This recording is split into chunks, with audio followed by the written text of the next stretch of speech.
Ang buhay ay puno ng magagandang pagkakataon, mga hamon at kung minsan may mga sitwasyon na hindi na natin makayanan.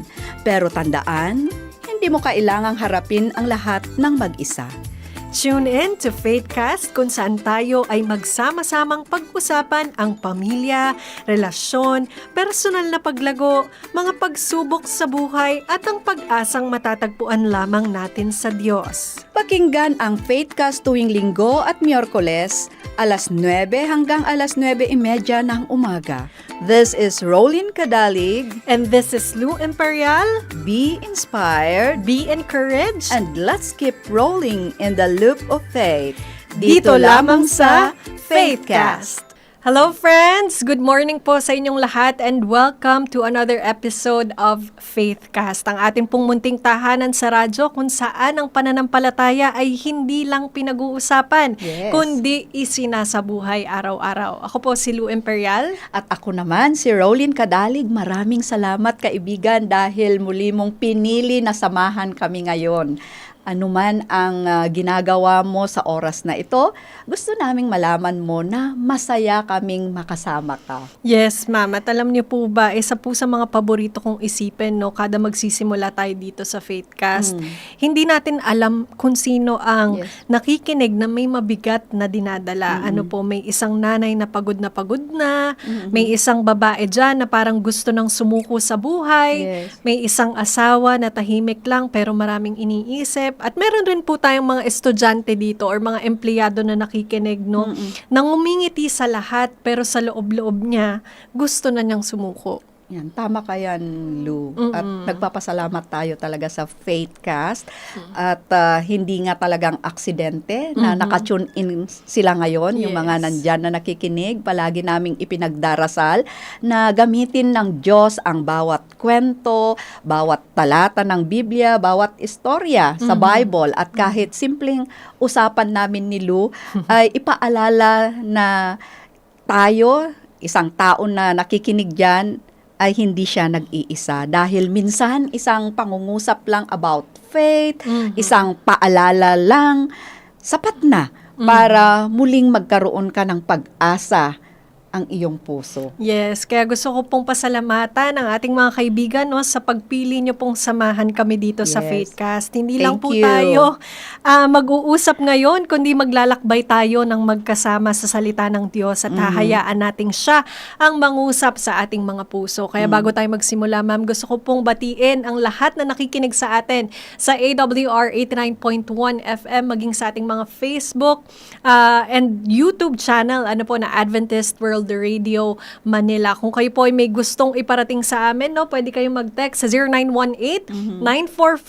0918-944-7891. 0918-944-7891. O pwede nyo po yung i-comment sa ating comment section, sa ating Facebook page na Adventist World Radio Manila, o di kaya sa Facebook page mismo ng Yes. Faithcast. At sasagutin namin kayo dyan, ano, ma'am. So tayo po ay magpatuloy na. Alam nyo po, meron akong gustong itanong sa inyo, no, sa atin pong mga tagapakinig. Naranasan nyo na po ba na may isang taong nakapansin na hindi kayo okay kahit wala po kayong sinasabi sa kanila? Hindi tayo humihingi ng tulong, hindi tayo umiiyak sa harap nila, hindi natin ipinopost sa social media na nahihirapan tayo. Pero parang may bumulong dun sa puso ng taong yon na lapitan ka niya, na maaaring na-impress sa kanya na lapitan ko nga tong taong to. Ang ganda nung tanong na yan, Lou. Kasi minsan-minsan lang tayo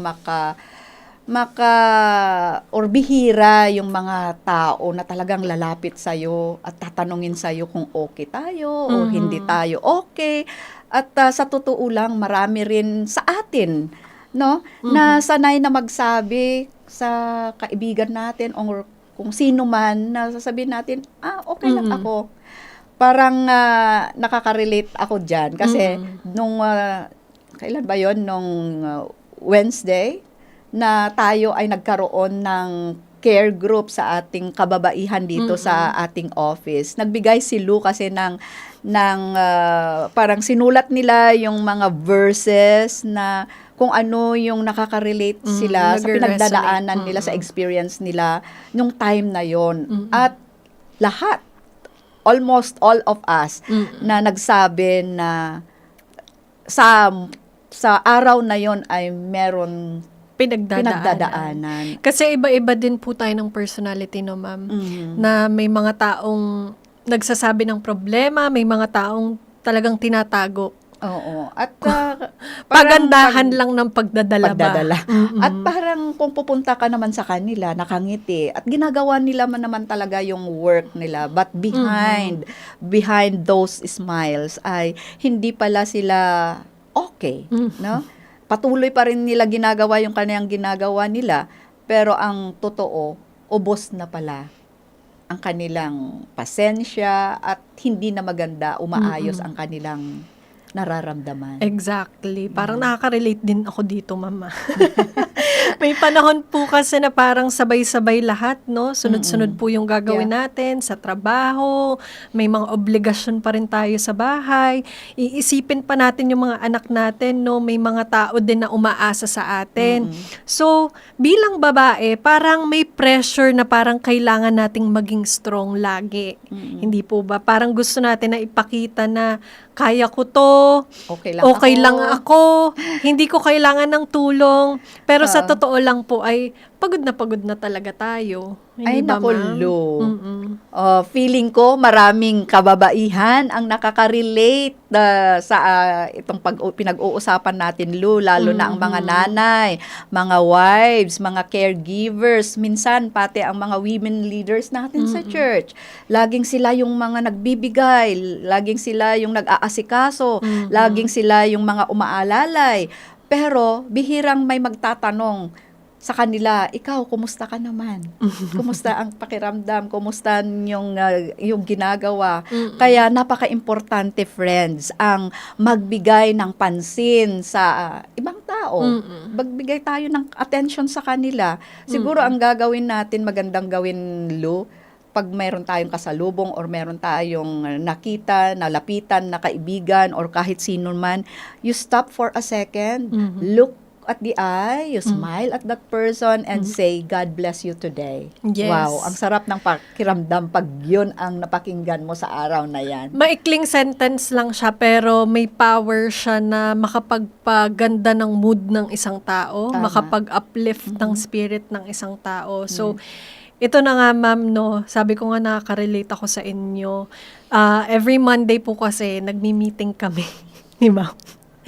We talk about things, yung mga agenda namin for the whole week, and I so appreciate you, ma'am, kasi at the end of the meeting, lagi po niya akong pinagpe-pray. Siguro si ma'am, hindi lang niya sinasabi na parang, lagi lang naman din ako nakasmile sa inyo. Pero I really appreciate na pinagpe-pray niya ako. Lagi pinagpe-pray niya yung kalagayan ko, pinagpe-pray niya yung anak ko.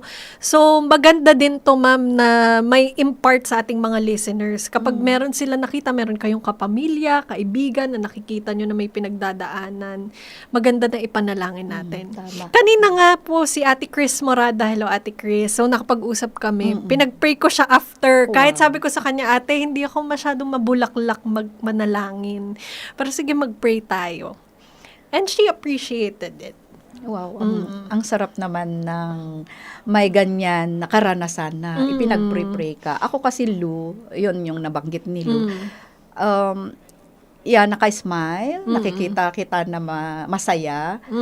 Pero hindi ko rin mababasa lahat kung ano yung nararamdaman mo sa oras na yan. Yes. Kaya ito ang tandaan po natin, kaibigan, na talagang ipanalangin natin kung sino man yung makakasama natin for the day, kung sino yung andyan na kahit masaya po sila, hindi natin alam kung behind those smiles ay meron silang pinagdadaanan at the moment, and that will give them strength. Yes. Kaya ang ganda itong pag-usapan talaga natin, Lu, at alam mo kung bakit nakakaantig ang kwento, yung mga karanasan natin, kasi minsan hindi naman natin talaga natin kailangan, no, kung ano yung sagot lahat ng ating mga gustong malaman sa araw na yan o sa oras na yan. Ang kailangan lang natin ay isang taong marunong makaramdam. Yes. Yan, isang taong handang huminto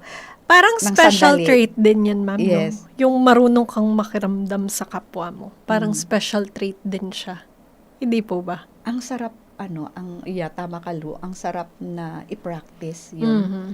Maging Kasi sensitive tayo. At saka yung sasabihin mo na nandito lang ako. Mm-mm. Nandito lang ako para sa iyo. Nandito ako nananalangin para sa iyo.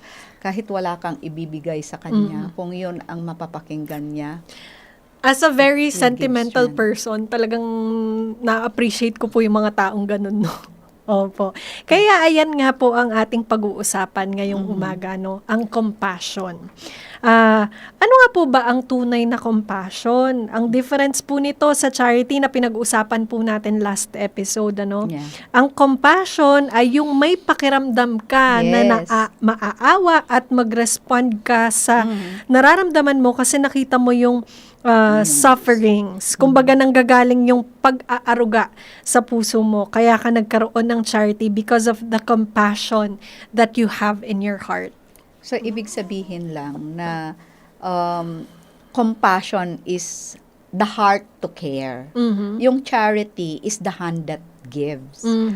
Parang mas malalim, no, ang hugot nitong compassion compared sa charity. Kasi compassion ay may feeling ka at mag-response ka sa feeling na yon.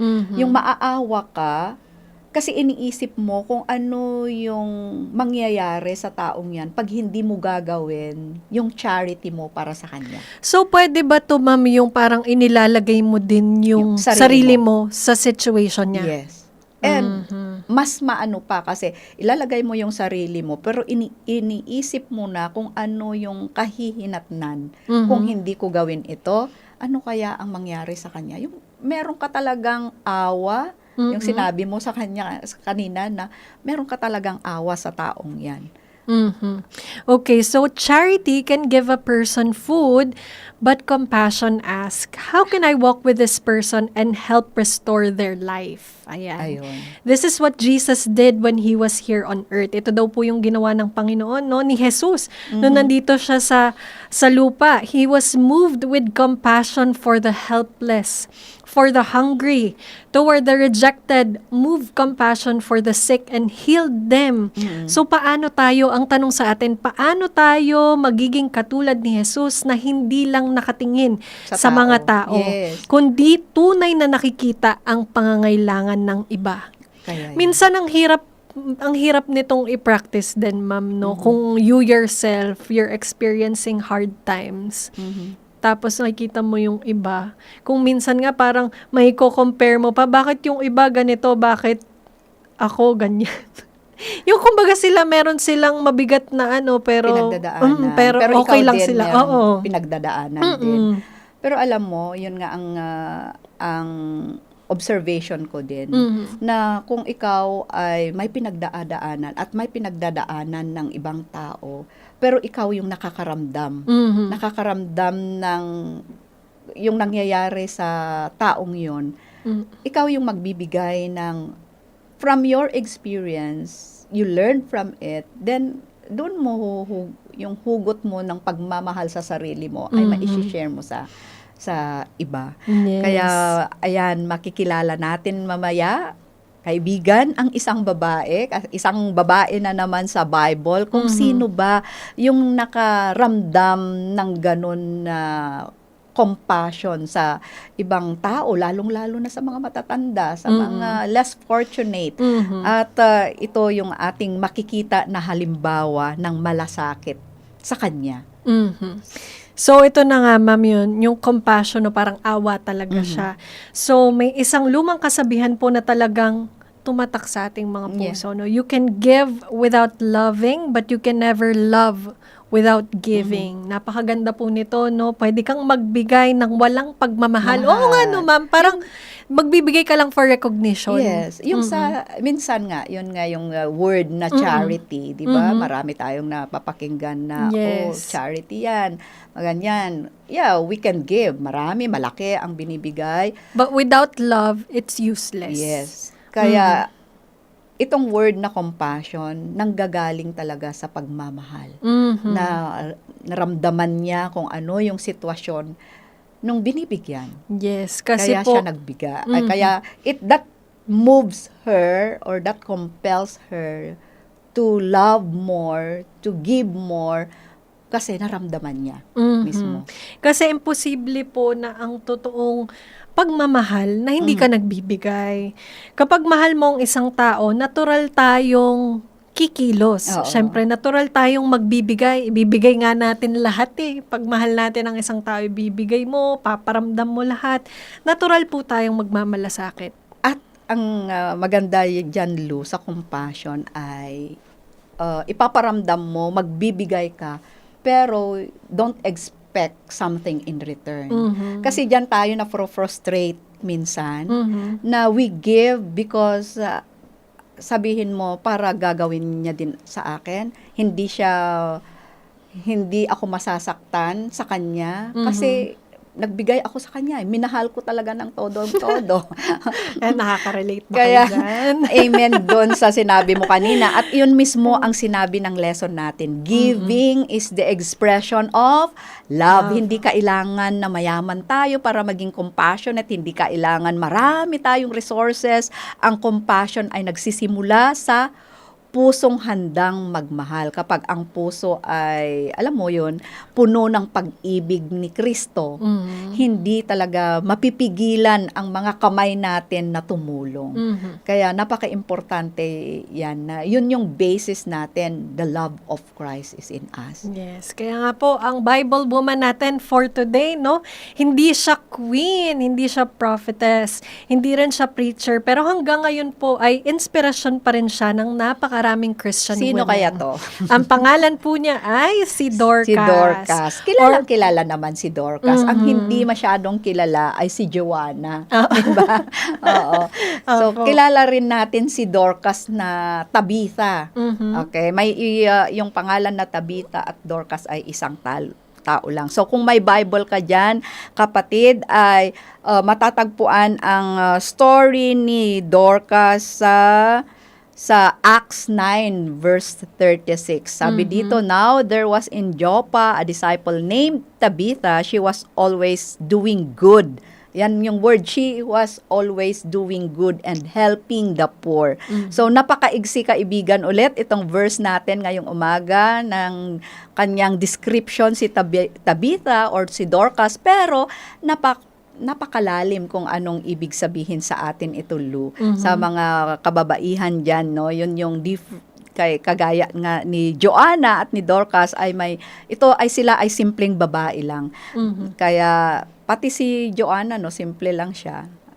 Hindi talaga kinekwento sa atin, pero napakaganda ang kanilang nagawa. So, Tabitha, yan nga, Acts 9:36-43, marami siyang charitable deeds, gaya ng paggawa ng garments. Alam mo ito, Lu, siya yung babaeng may skill ng pagtatahi at paggawa ng mga garments, kasi nung unang panahon ito yung kailanganin mo to protect yourself, yung tunics na sinasabi dito, binibigay niya ito, ginagawa niya, tinatahi niya ito, binibigay niya sa mga elderlies at mga widows. So si Dorcas ay binago niya ang buhay ng maraming tao gamit ang kanyang mapagmahal na puso at simpleng mga gawa ng kabutihan. At alam mo, Lu, nung namatay siya actually, dito, at talaga namang umiyak ang mga taong na-touch ang kanilang buhay nang dahil sa compassion na ipinaramdam niya sa kanila. So, di nila matanggap ito, Lu, na namatay.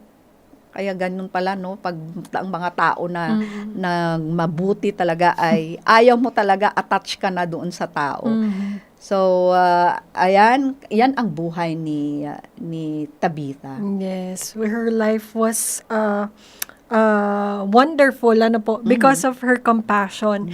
Out of her love for the people, si Dorcas po ay hindi mayaman. Yeah. Hindi siya makapangyarihan. Hindi po sinabi kung gaano karami ang kanyang ari-arian sa Bible. Ang sinabi po sa buhay ni Dorcas ay she was always doing good and helping the poor.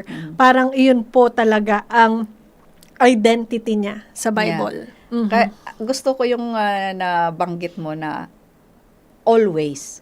So, hindi pa minsan-minsan ito, Lu. Talagang lifestyle niya na yon. Hindi kapag may church outreach lang or pag may sobra siyang oras or meron siyang sobrang pera.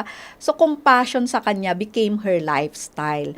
So, reflection ko lang, Lu, na minsan wala tayong experience na ganito kasi parang we just live a normal life na kung ano yung darating sa atin, doon tayo nakiki-involve or doon tayo nakapag-share. Pero, ano kaya kung we create opportunities for us to be compassionate. Yes. Create opportunity to become compassionate. What I mean is find time.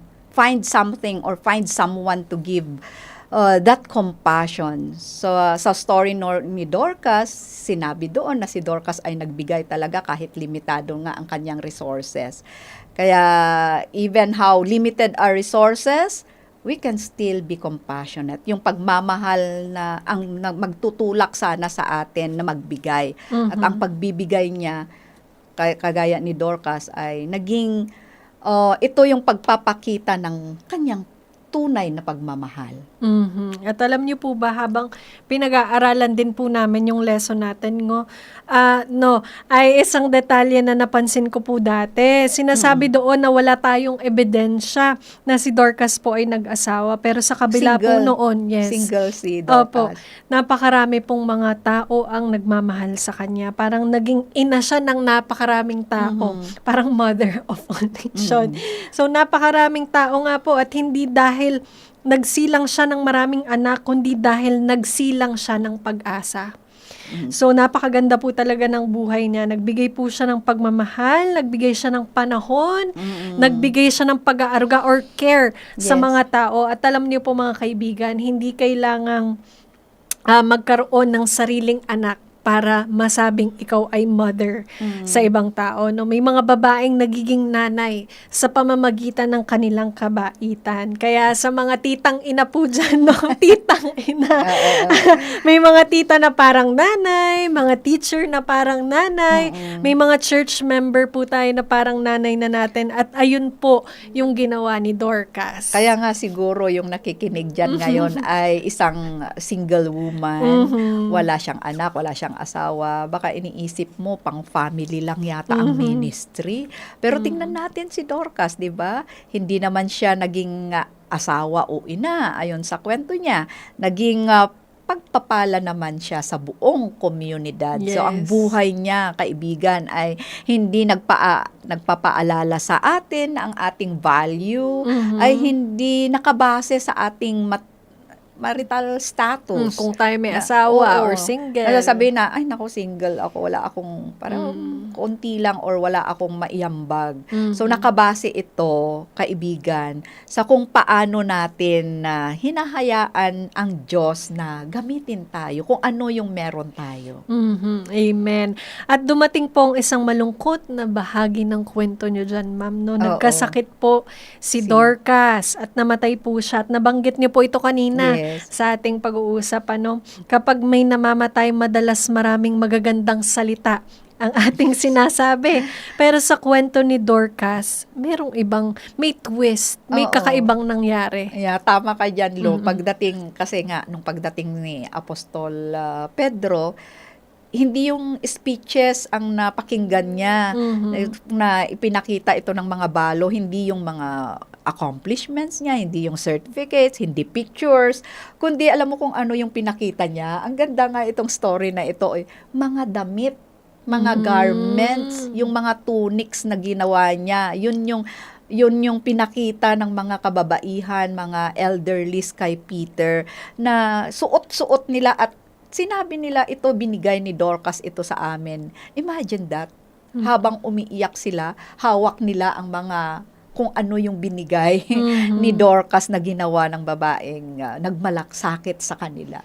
Yes, napakaganda pong i-imagine no ma'am? Yes, yung pag namatay ka, yun yung ginawa, yun yung gagawin. Kung ano yung ginawa mo, yun yung ipapakita kapag wala ka na. Aha. So, ito nga po mga kaibigan, no, kung kayo po ay nakaka-relate or naantig ang mga puso nyo sa kwento ng buhay ni Dorcas, kung paano po siya naging compassionate Yes. towards other people, ano po, i-comment yan sa ating comment section sa AWR 89.1 FM. O kung meron po kayong gustong iparating sa amin, maaari po kayong tumawag o mag-text sa 0918-944-7891. 0918-944-7891. So ito na nga ma'am, parang ang sabi po doon, no, Peter, tingnan mo ito. Kapag malamig po ang gabi, itong sinusuot namin. Kapag wala kaming maisuot, siya yung tumutulong sa amin. Kapag pakiramdam po namin ay wala kaming halaga, ipinapakita niyang mahalaga kami. Hindi lang po tela ang hawak nila. Alaala po ng pagmamahal ni Dorcas. Kaya talagang yan ang maganda sa kwentong ito, ano. Kaya pag dumating kaya ang araw na wala na tayo, Lu, ano kaya ang maalala din nila sa atin? Ano kaya sa atin? Faithcast. Ano kaya? Oo, pero alam mo, Lu, ang sa akin lang, ang maalala sana nila ay yung kabutihan na nagawa natin sa buhay nila, na dala natin sila kay Jesus, to know Jesus more. Yun yung gusto ko sana na maiwan sa kanila pag wala na tayo sa mundong ito. Ako din, meron din akong gustong i-share, ma'am, no? Sabi ko nga sa mga taong nakakausap ko, I'm very passionate about this program dito sa Faithcast nga, para kumbaga maibigay ko yung suporta na hindi ko natanggap before. Yun yung gusto ko maging inspiration ng iba na kaya nyo yan. Kahit may mabigat kayong pinagdadaanan, ang Panginoon ng paghuhugutan natin ng lakas. Hindi po ba, ma'am? Kaya ginawa din natin tong program na to. Kasi nga, marami talaga kababaihan na nangangailangan talaga ng ganitong pag-uusap. Kasi nare-remind sila na merong opportunity to live a good life and a better life by doing that to someone else, sa iba. Kung ano yung hindi mo natanggap sa buhay mo, na gustong-gusto mong mangyari sa'yo, gawin mo sa iba. And that will become a blessing to them. Yes. Kaya naman po sa ating mga napag-usapan, no, isipin reflection. natin, sino ang tao ang nangangailangan ng ating compassion ngayong linggo? Parehong challenge po ng charity to, no, ma'am? Yes. Gusto lang naming i-emphasize ito sa inyo na minsan di natin napapansin sa kabisihan natin sa buhay, daming ginagawa, dami nating obligasyon. Baka yung asawa po natin natahimik lang dyan, no? Kahit naglalaro-laro, hindi nagsasalita. Pero may pinagdadaanan din. Baka yung atin pong mga anak na nagkukulong sa kanilang mga kwarto. Nako, maraming ganyan na Yes. ngayon, Lu. Baka yung mga magulang po nating naghihintay lang ng tawag natin. Nako, relate na relate ako dyan, Lu. Alam mo ba kung tumawag lang ang anak ko, kung may isa sa kanila, or natatawag lang sa akin, ako, fulfilled na ako at grabe ang saya ko pag tinawagan ako o nag-message sila. Iba talaga pag ang nanay talaga gusto mo din na malaman kung ano yung nangyayari sa kanila. Para kasing pag di mo sila nakakausap, parang hindi na rin kayo mapakali, no? Ma'am, ba't ganun pag naging nanay na? Oo. Kaya nga Grabe, yan, ang no? mga anak ko, pag kayo na ang mga tatay, kasi dalawa nang may asawa, mararamdaman nyo din kung ano yung Iba talaga. nararamdaman namin. Iba kapag naging nanay. So, kapatid, kaibigan, nasa closing na tayo. Yes, opo, malapit na kaming magtapos kasi mabilis lang ang oras. Okay. So, ayan. So, We discovered that compassion Compassion. is much more than feeling sorry for someone, ano? Compassion is love in action. It notices, it listens, it serves, it gives. At katulad po ni Dorcas, hindi niya hinintay na yumaman muna siya bago tumulong. Kasi yan tayo Pag mayaman lang saka tayo tutulong. Ginamit niya ang anumang meron siya. At ayun ang ginamit ng Diyos upang pagpalain ang maraming tao. Yeah, kaya hindi mahalaga, kaibigan, kung gaano karami ang meron ka. Mas mahalaga kung gaano karami ang pagmamahal na ibinabahagi mo. Ayan, so kaya nga itong mga hindi kailangang extraordinary talaga Yes. ang kakayahan kundi yung mga ordinaryong puso na handang magmahal ng may compassion. Yes. Yun Ang sabi nga kailangan. po, faith without love is useless. Yeah. Para ka lang dyang display, sabi nga po, no? Dahil So, ang anong faith challenge natin, Lou, ngayon? Yes, ang faith challenge po natin ay sa bawat umaga, sa linggong ito mga kaibigan, no, bago magsimula ang ating mga araw, manalangin po tayo ng simpleng panalangin. Like ano, ma'am? Siguro sasabihin ko, Lord, open my eyes to someone who needs compassion today. Yun lang. Yes. Kahit simpleng panalangin ay pwede nating magawa. At tanungin po natin ang ating mga sarili, no? May nakaranas ba ng pag-ibig ni Jesus dahil ipinakita ko ang compassion ko sa ating kapwa? Yes. Kung oo, kahit isang tao lang, syempre magiging meaningful na po ang araw niya doon. So, ma'am. Wow, ang saya, no? Ang sarap ng maging compassionate. Kaya, kaibigan, gawin po natin na maging compassionate this week. So, friends, this is Rolene Cadalig. And this is Lou Imperial. Maraming salamat sa pagsama ninyo sa amin dito sa Faithcast, kung saan ang pananampalataya ay ito ay isinasabuhay po natin. Ang pag-asa ay ibinabahagi at ang mga buhay ay binabago ng walang hanggang pag-ibig ng Diyos. So, alalahanin po natin si Dorcas, no? Yes. Naalala siya dahil sa kanyang compassion. At tulad po niya, tayo rin, kaya natin yan, no? Maging sagot tayo sa panalangin ng isang tao. At sana po naging inspiration talaga itong ating napag-usapan sa bawat babae, kahit hindi ka babae, kahit lalaki. Yeah. Maging inspiration sa iyo ang compassion At ni Dorcas. ulit, iiwan namin sa inyong mga salita ni Jesus na matatagpuan sa Acts 20 verse 35. It is more blessed to give than to receive. Naway, hindi lamang natin ito sinasaulo, kundi sa buhay araw-araw. Yes. Because in the eyes of faith, compassion is not measured by the size of what we give. Yes, but by the love that moves us to give. Let's keep rolling in the loop of faith. Here on Faithcast. Ang buhay ay puno ng magagandang pagkakataon, mga hamon at kung minsan may mga sitwasyon na hindi na natin makayanan. Pero tandaan, hindi mo kailangang harapin ang lahat ng mag-isa. Tune in to Faithcast kung saan tayo ay magsama-samang pag-usapan ang pamilya, relasyon, personal na paglago, mga pagsubok sa buhay at ang pag-asang matatagpuan lamang natin sa Diyos. Pakinggan ang Faithcast tuwing Linggo at Miyerkules, alas 9 hanggang alas 9:30 ng umaga. This is Rolene Cadalig. And this is Lou Imperial. Be inspired Be encouraged. and let's keep rolling in the loop of faith. Dito lamang sa Faithcast.